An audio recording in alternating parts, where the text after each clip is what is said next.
Welcome back. Welcome back to another episode of the Contagious Culture Podcast. The goal of this podcast is to help you create ecosystems and environments where people thrive. Look, I'm your host, Kyle King, and today joining me, we have somebody that is doing phenomenal work. Before we actually started recording, we did a geography exercise, and I absolutely butchered where I thought she was from, but she's going to be talking to us today, and she is absolutely amazing, doing phenomenal, impactful work. Irina Cozma, an organizational psychologist, executive and professional coach, speaker, and contributor to Harvard Business Review, with more than 20 years, literally 20 years of experience across consulting, technology, finance. She has coached hundreds of professionals, from startup founders to Fortune 100 leaders, helping them expand their options, strengthen their confidence, and become ultimately better at who they are and what they do. Irina, how you doing? Thank you so much for the invite. I'm already having so much fun. So thank you for inviting me. Definitely. So how is your work? How's your day going? Your week going? Catch me up. Yeah, all good. I'm doing what I love to do. I'm one of those people who discovered early in life that people is my happy place. So I maximize the amount of time I spend in interacting with people. And the way I interact with people these days is through coaching mainly. So have a lot of clients, a lot of fun, a lot of people getting better every day at who they are and what they do. And it's amazing to see that firsthand. No, I love that. And I think a lot of times we jump in and we talk about all the exciting things that's happening in the work world. But what got you to this work? You know, you were born in Eastern Europe, and now you've only been in the Charlotte region for about 9 years or so, similar to me. Can you walk me through the journey of what even introduced you to this work, to being able to coach, and what got you to this place of leadership? Yeah, I think one of the, I don't know if it's lucky or not, because there is no one way of doing life. Every way of doing life, it's a right way of doing life. But in my case, I discovered early in life what I like to do. I'm a reader, so I read all my adolescence. That's what I did. I also play volleyball. That's another story for another time. But when I was not playing volleyball, I was reading. And I think reading got me this idea that I can marginally understand other people's lives beside mine, because for better or for worse, we are living just our lives. And I was always curious, what's happening with other people's life? I want to learn about other people. So books gave me access to that, like other stories, other lives, other thinking. So I realized early that people is interesting to me. And I'm not so much into nature, into pets, other things, nothing wrong with them. But for me, people, give me people, there is entire lifetime that I can entertain myself with people. So I discovered that there is this thing called psychology. I did not know like what, if I want to work with people. Now, in retrospect, any job works with people. But if you want to go deeper, psychology is the one that it's literally just about the people. And I also realized at one point, I know shocking news probably for all of you listening this, but I realized pretty late in life that we are going to wake up every day of our lives and go work. It really blew my mind. I couldn't believe it when I realized it. I realized it again pretty late because I was pretty naive and in my books, in my world. And I'm like, ooh, you need a job. I need to go every day, every morning. And it shocked me even more, the fact that people were waking up every day and doing the work they did not enjoy doing. That really broke my heart. I'm like, unacceptable, absolutely unacceptable for you to go through life doing something every day without having any satisfaction, pleasure, joy. And that's how I discovered organizational psychology, which was this idea that how do we help people in a workplace so they can wake up in the morning without a stomach pain and with more tools, resources, idea, perspectives to embark in their professional lives with a little more ease and flexibility. So that became fundamentally interesting to me, organizational psychology. I did 2 masters before coming to US in that field. I came to US 20 years ago to do my PhD in organizational psychology. And then I worked for 10 years in consulting and talent management consulting, doing a lot of works on the hiring side, on the learning and development side. Then keep moving, working at Salesforce, working at Wells Fargo. So lots of breadth, a lot of different industries. But the common denominator is the same. It's a human who wakes up in the morning. So for me, that's interesting to me. If I can do something for that human to wake up in the morning with a little more ease, that's what I want to do. So that's I stumbled upon coaching at one point along the way, and I zoomed into this pleasure point for me. Like it's my happy place. One of the things that I appreciate that you mentioned early in the conversation is that you, similar to me, weren't really interested in all of these other things, but people. And I absolutely love people. I love learning how they think and how they process information and navigating conversations and building relationships. That's like my jam, especially organizational culture and leadership and the psychology between what drives teams to being more productive or what's leading teams to not being more productive. Like we can have conversations about this like all day. But another piece that you mentioned is that books, like you read a lot. And you read a lot, and it really began to expose you to a lot of the work that you're even doing today. And I was a huge reader back in the day, and it led me to writing my own first books. And like I love learning. Like I'm an avid learner.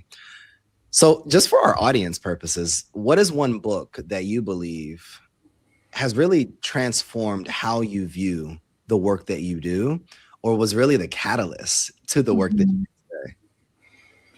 Oh, why are you asking so hard questions? I did not know that this is hard questions type of podcast.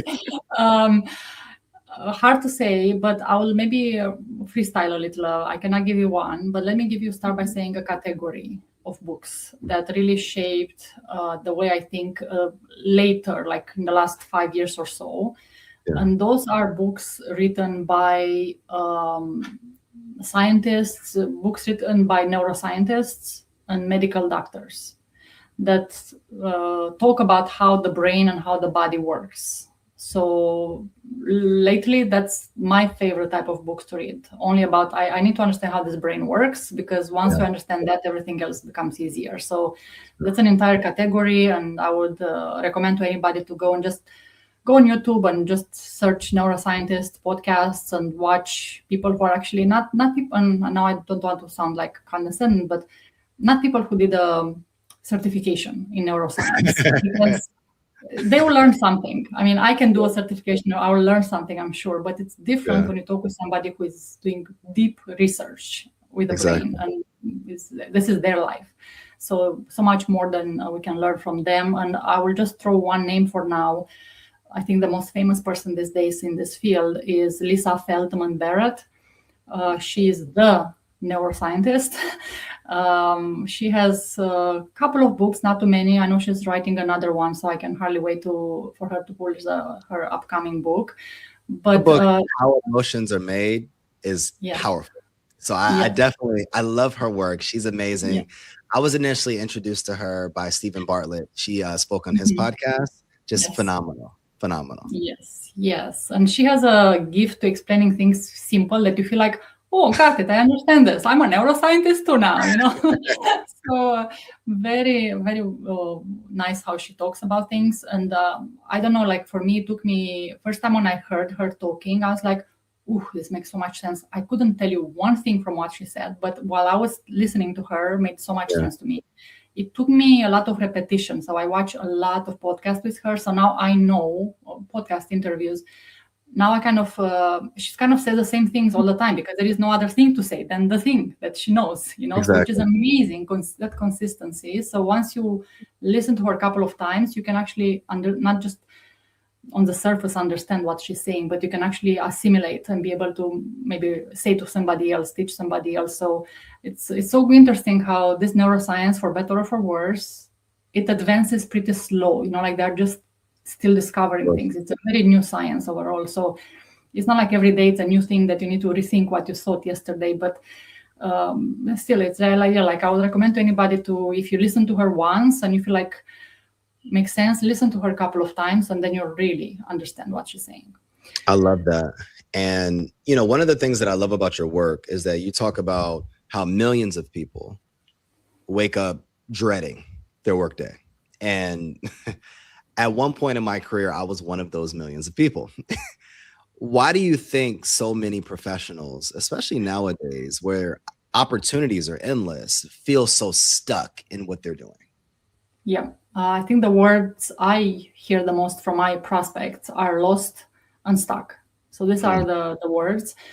Um, some kind of interesting fact that probably everybody can recognize themselves in here. When you go to school, we have lessons, we have exams, we have a curriculum. Everybody tells you what to do, how to do it, when to do it, what to learn. This is a booklet, this is a textbook. You have very structured learning. And I don't know what happens with human beings, but once we finish school, we don't know how to do that by ourselves. So we are kind of freestyling and like just going with the flow until we get stuck. Some of us might learn how to swim. Some of us might not. And we get stuck and we are like realizing that we are not moving anywhere. So I think this, and what you're saying, or like you're a learner, you're like to learn. That's the thing. How do we get learning into our brains on ongoing basis? Because if you do that, there will always be something that you will see. There is always a possibility that you can create for yourself. But if you just go by your days, week after week, month after month, year after year, decades after decades, and one day you just wake up and you're like, oops, what's happening here? This is not what I wanted. You already have so many years when you didn't proactively build something, learn something, thought about something. I can give myself as an example.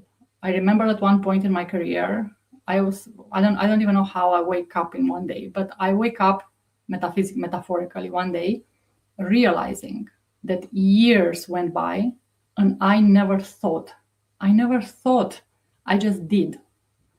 I did more, better, faster, but I never stopped to think. And I got pretty scared. I'm like, oh, how did I went through life so far without thinking? Imagine if I start thinking, what much more I can do. But it happens to everybody. We get carried away. And then you're like, oh, now what? So that's one thing, how the stuck happens. Do you want me to give you a couple of ideas on how to unstuck? I would love that. I knew that you are going there, so I want to make your job easier. Again, it's hard to put categories, but if we have to categorize a couple of things that people can do, that they find themselves in the situation. I'm waking up, I'm dreading the day ahead, I'm dreading my work day. This is not interesting, this is not fun, this is not pleasurable. One thing is for them to actually want to do something, because I know people who do this, they wake up again and again unsatisfied, but they decided that they are not going to do anything, and that's fine. Decide it, make peace with that, but you need to make peace with that. You cannot just be frustrated by it and do nothing about it. But there are a couple of things that you can grab, like, well, how can you explore what's happening here?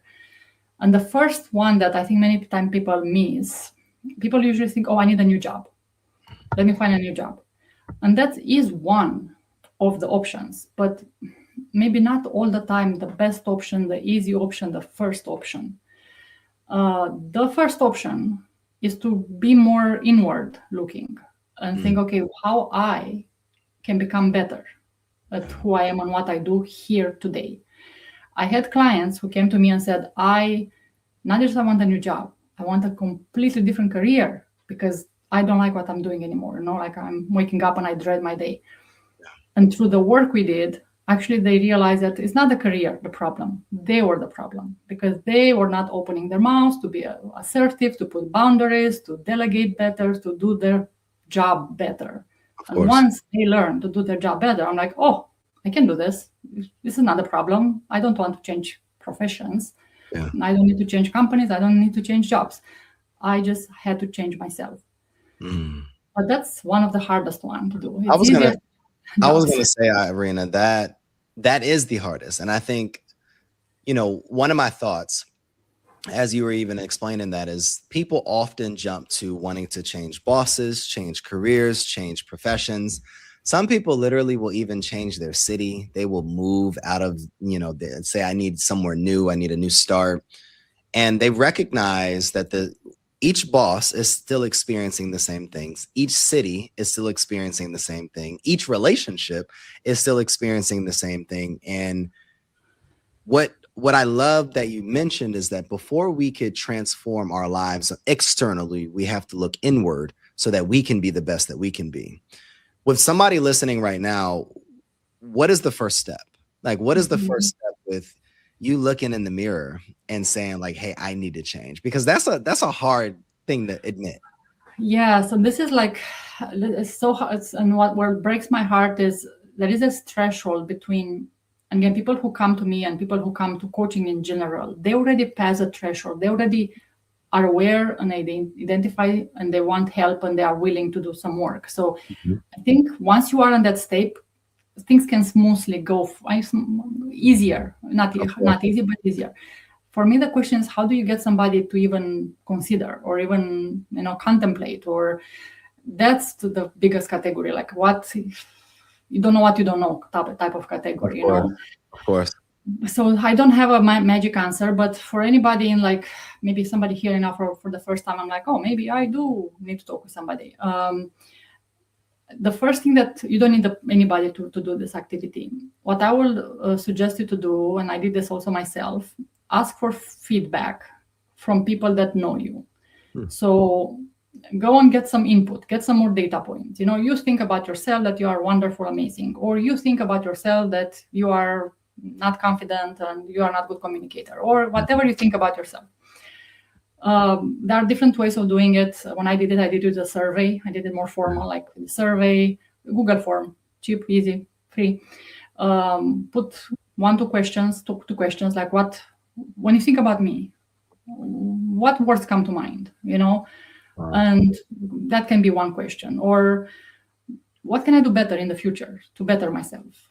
A couple of questions like that are inviting for people. And again, send it to your family, friends, former coworkers, current coworkers, if you feel comfortable, and just get more data points.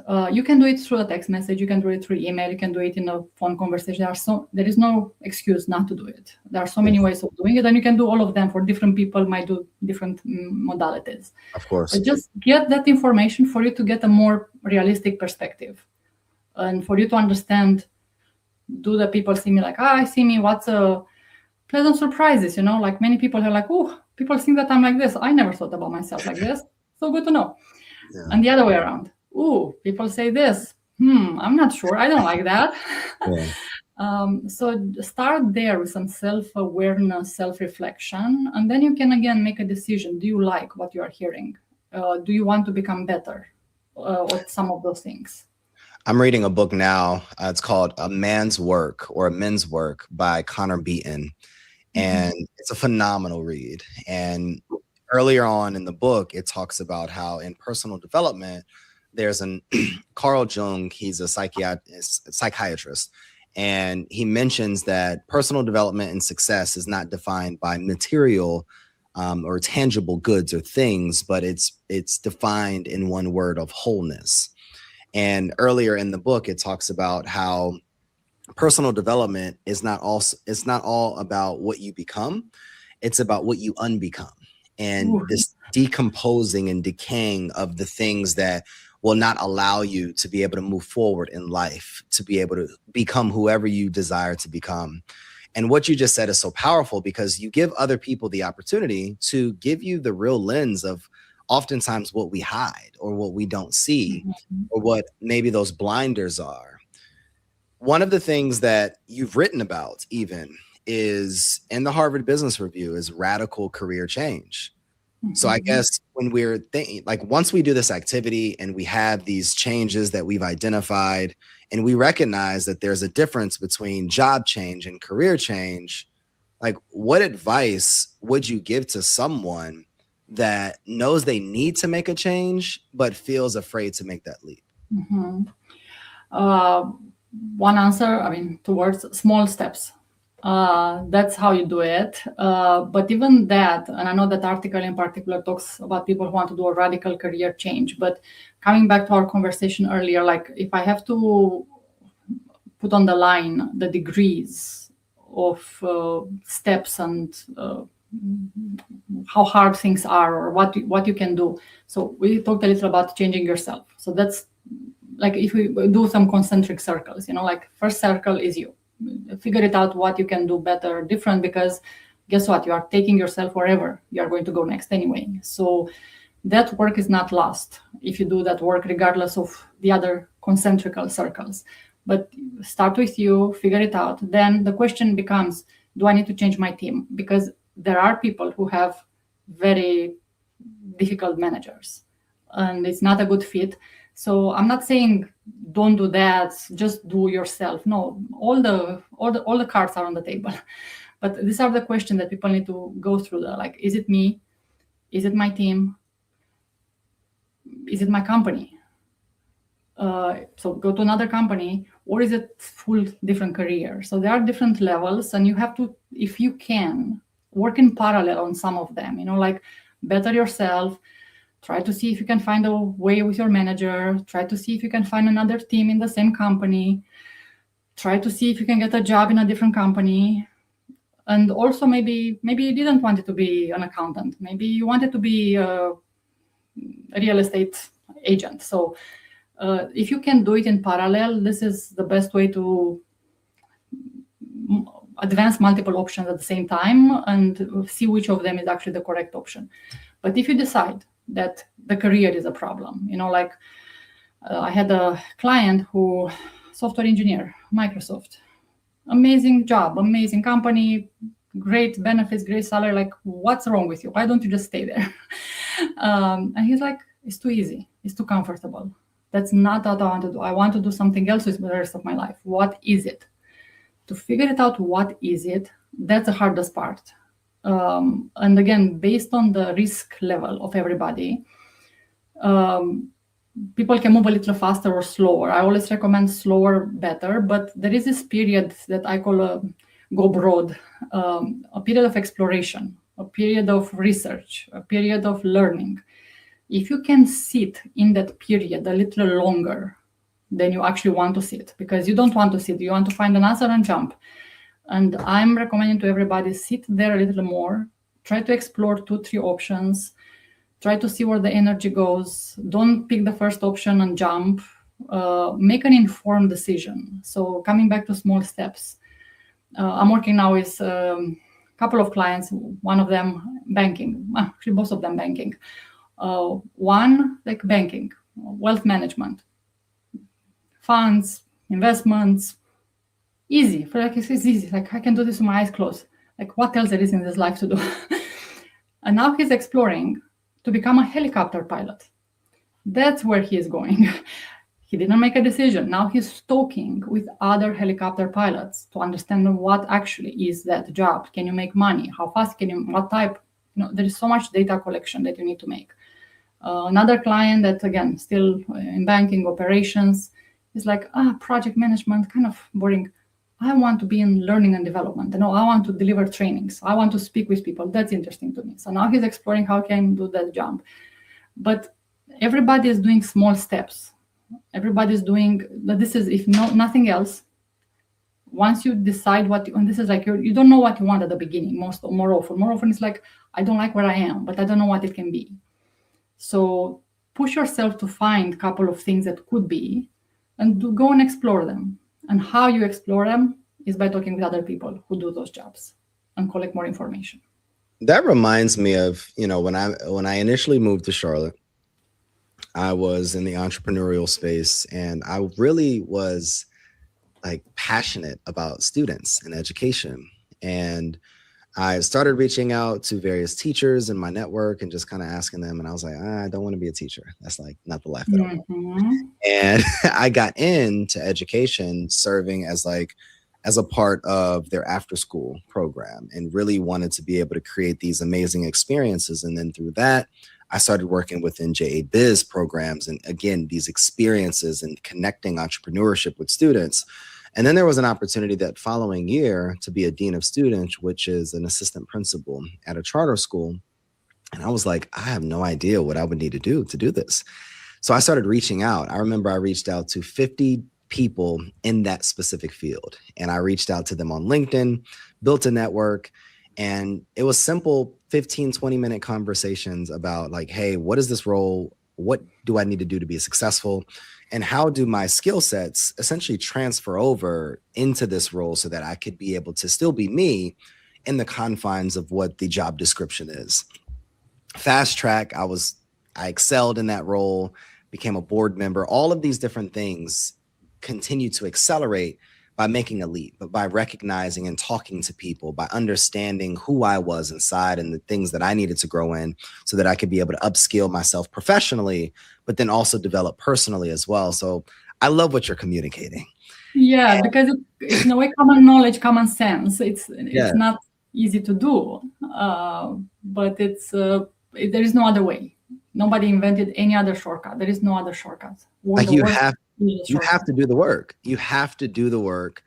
And there's somebody on there that's listening that sits on the other side. They're a leader. And on this podcast, we talk a lot about culture. It comes up every single episode. How do leaders intentionally create a culture within their organizations, though, that people are not afraid to speak out? People are not afraid to be able to share that, hey, we may want to transition or we may want to make a lateral move to be able to explore other opportunities. How can we as leaders create these intentional spaces and environments or these conditions so that people and employees and team members can be able to feel safe? Yeah.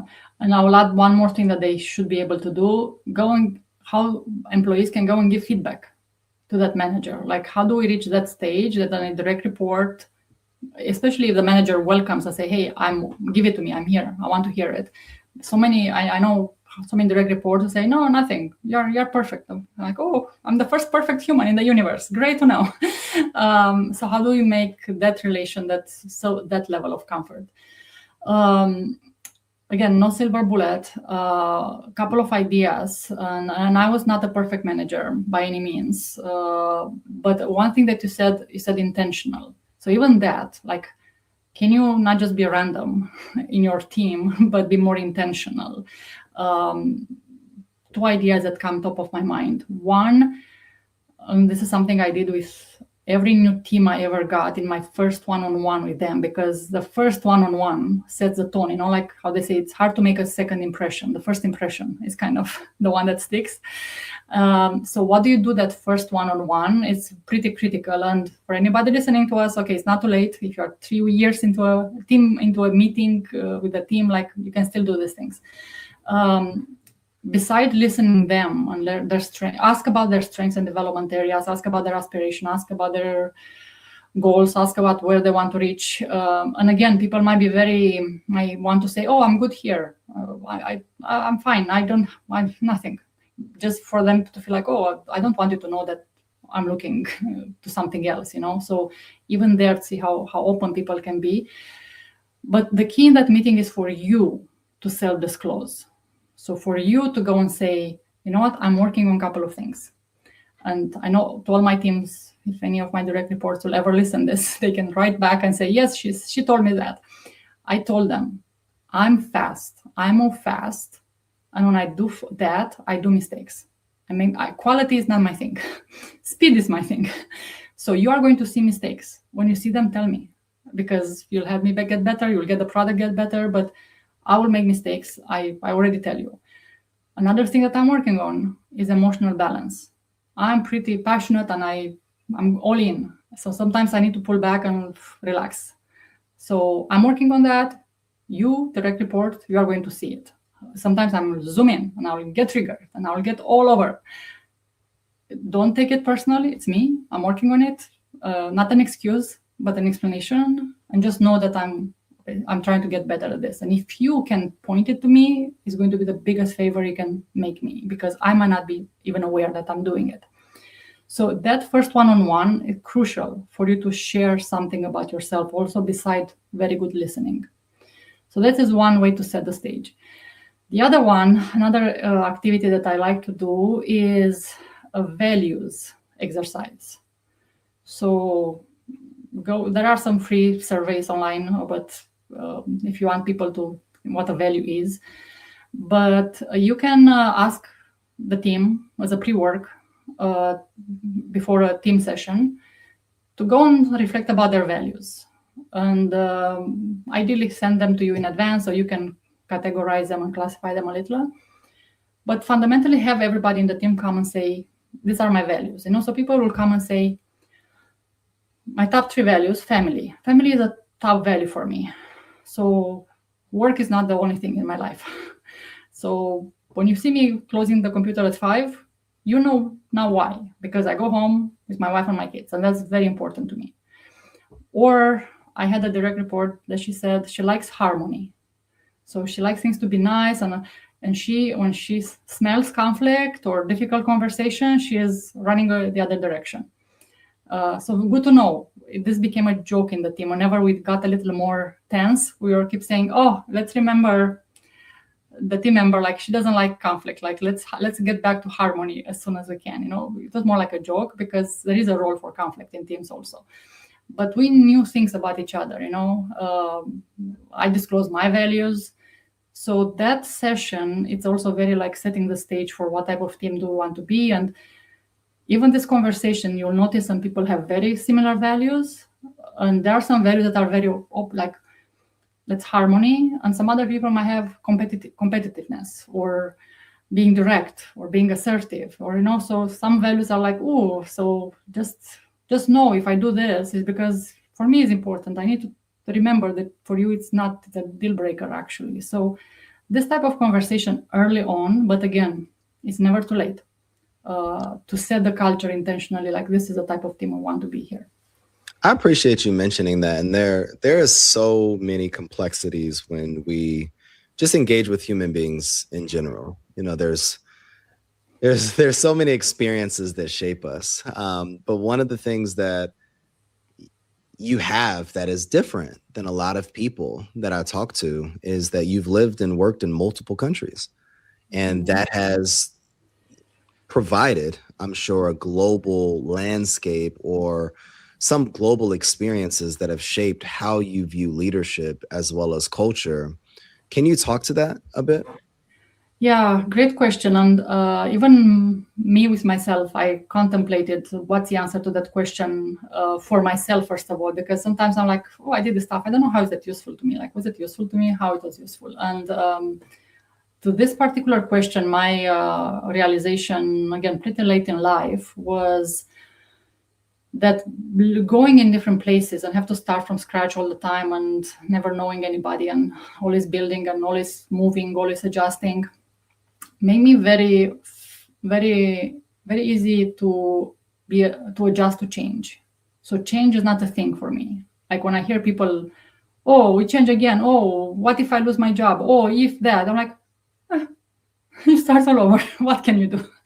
So I'm very relaxed to this idea of like, if that happened, well, what did you do last time when something happened? You'll do it again. You'll figure it out.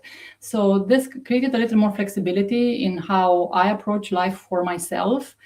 And the amount of change that I can tolerate, it's pretty high. On the flip side on that, because again, I said I learned this pretty late in life, and I learned it because I couldn't understand why other people are not like that. So especially my team, and this is, I think when I learned this is exactly like 5-6 years ago during the pandemic.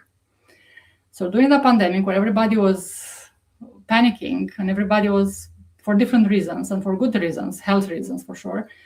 But I did not understand why everybody is panicking at this level. And I was like, what there is to panic about? You lose your job, you go get another job. You find something else. Like, what's the problem? I don't know what's the problem.